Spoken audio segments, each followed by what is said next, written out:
70 वर्षों में उत्तर प्रदेश के अंदर 1.5 एक्सप्रेसवे बना था।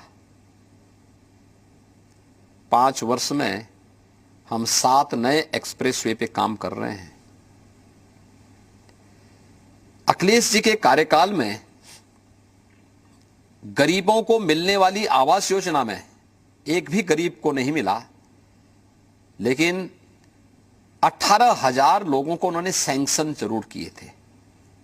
25 करोड़ की आबादी में, उस समय 22 करोड़ की आबादी रही होगी, 18,000 को सैंक्शन हुए थे, मिला एक को भी नहीं। आज भारतीय जनता पार्टी की डबल इंजन की सरकार प्रधानमंत्री मोदी जी के विजन को आगे बढ़ाते हुए 43,50,000 से अधिक गरीबों को एक एक आवास दिया जा चुका है।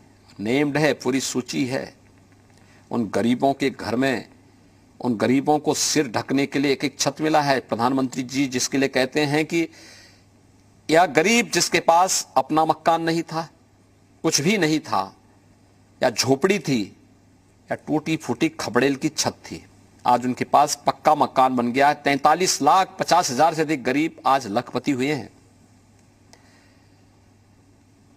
प्रधानमंत्री स्वामित्व योजना के माध्यम से प्रदेश के अंदर लगभग 25 लाख उन ग्रामीण क्षेत्रों में लोगों को जिनके पास ग्राम सभा की जमीन पर जिन्होंने मकान बनाए थे, उन्हें उनका हक, मालिकाना हक प्राप्त हुआ है। 2,61,00,000 गरीबों को निजी शौचालय मिले। ये शौचालय स्वच्छता का प्रतीक तो था ही, नारी सुरक्षा और गरिमा के प्रतीक भी थे। 1,43,00,000 गरीबों को फ्री में विद्युत के कनेक्शन मिले। इसके लिए 1,21,000 से अधिक गांव और मजरों में विद्युतीकरण कराना पड़ा था। प्रधानमंत्री सौभाग्य योजना के कारण संभव हो पाया। 1,56,00,000 गरीबों को फ्री में प्रधानमंत्री उज्ज्वला योजना में रसोई गैस के कनेक्शन मिले। धुएं से उन्हें निजात मिली, ये प्रधानमंत्री मोदी जी के कारण। 9 करोड़ लोगों को हर वर्ष 5 लाख रुपए की सालाना स्वास्थ्य बीमा का कवर मिल रहा है। और कोरोना कालखंड में आपने देखा होगा, यूपी में इतनी बड़ी आबादी का प्रदेश, कब थर्ड वेव आई, कब चली गई, कोई पता ही नहीं लगने दिया। फ्री में टेस्ट, सर्वाधिक टेस्ट यूपी ने कराए हैं, देश के अंदर नंबर 1 है। फ्री में उपचार, फ्री में वैक्सीन।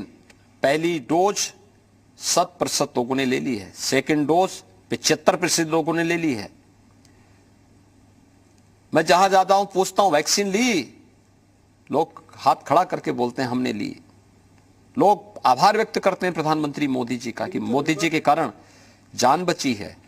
और मैं यही कहना चाहता हूं, जो लोग वैक्सीन का विरोध करते थे, दुष्प्रचार करते थे,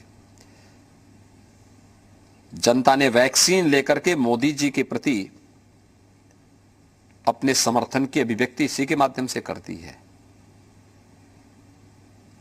और मैं कह सकता हूं कि 15 करोड़ लोगों को उत्तर प्रदेश में डबल इंजन की सरकार है तो डबल डोज राशन की भी दिया जा रहा है। ये पैसा पहले कहां जाता था? अखिलेश जी को संभवतः ये आंकड़ों की जानकारी होगी भी नहीं, वो रखना भी नहीं चाहते होंगे, क्योंकि इतनी फुर्सत ही कहां। मित्र मंडली से फुर्सत हो, सोने से फुर्सत हो, सपना देखने से फुर्सत हो, तो इन सब के बारे में सोचे भी। इसलिए उनको इन सब चीजों की जानकारी नहीं होगी। इनकी जानकारी के लिए उनके लिए फिर एक अलग से कोई एक ऐसा व्यक्ति रखना पड़ेगा जिनको पहले आंकड़े रटवाने पड़ेंगे, फिर वह उनको रटवाए तो उनको जानकारी होगी। इसलिए बड़े बाप के पुत्र हैं, आराम से 12 घंटे सोते हैं, 6 घंटे अपने मित्र मंडली के साथ व्यतीत करते हैं। बाकी जो फुर्सत मिलती है उसके लिए अपना और भी उनकी व्यस्तता होगी। इसलिए उनको इन सब आंकड़ों से कोई जानकारी भी नहीं होगी, ना उनको इनकी जानकारी रखने की आवश्यकता ही है।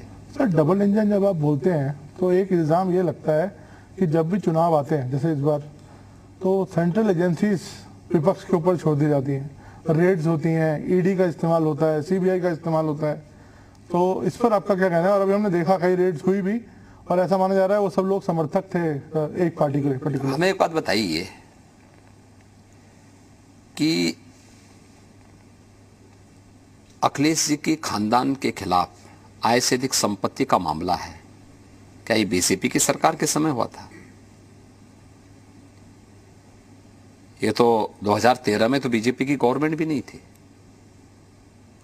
न सेंट्रल में न स्टेट में।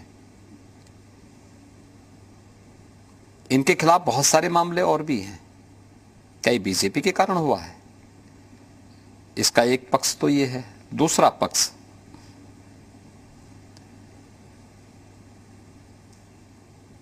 हमने 5 वर्ष के दौरान 33 मेडिकल कॉलेज बना रहे हैं, एक जनपद एक मेडिकल कॉलेज की तरफ हम बढ़ रहे हैं। 70 वर्षों में क्यों नहीं बन पाए ये मेडिकल कॉलेज?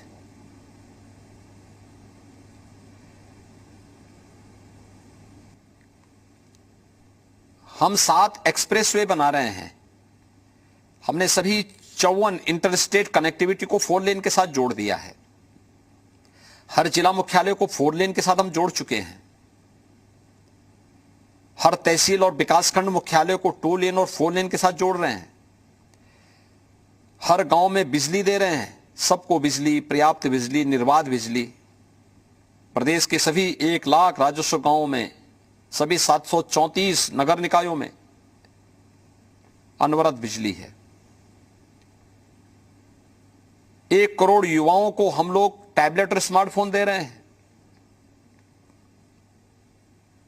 2 लाख कन्याओं का हम लोगों ने मुख्यमंत्री सामूहिक विवाह योजना के अंदर शादी करवा दिया है।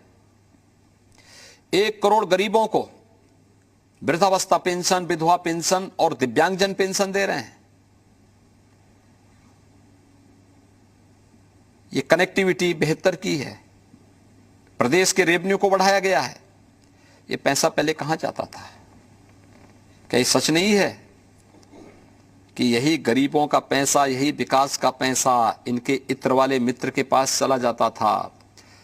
और आज जब जांच एजेंसियों ने इस बात की जांच करके पूरी पुख्ता व्यवस्था कर दी कि इत्र वाला मित्र तो प्रदेश में दीमक की तरह पूरा चूस रहा था, गरीब बेचारा भूखों मर रहा था, किसान बेचारा आत्महत्या कर रहा था, और इनके इत्र वाले मित्र मालो माल करके उत्तर प्रदेश की कमाई को विदेशों में ठिकाना लगा रहे थे। तो एजेंसियों का काम क्या है? यही तो काम है कि इस अवैध और अनैतिक कमाई को फिर से सरकार के खजाने में जमा करें।